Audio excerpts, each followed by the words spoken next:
flooding, parang 3 taon na tayong nag-hearing about flooding. Di ba?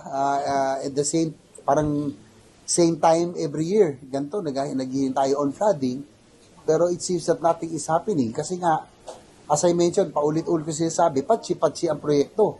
Kasi nga, hindi na susunod ang master plan or walang master plan. Kung sino lang mag-project mag-isip, maglalagay para lang masabing may project kahit na hindi kailangan man o hindi.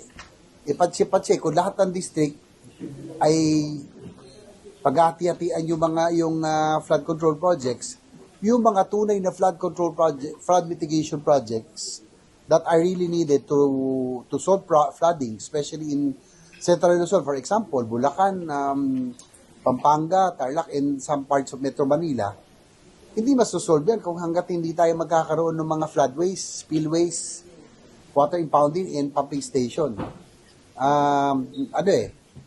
Magkumpatsi-patsi lang, talagang sabi, parang flood water yan, kung hindi yan buo, hahanap ang tubig ng dadaanan.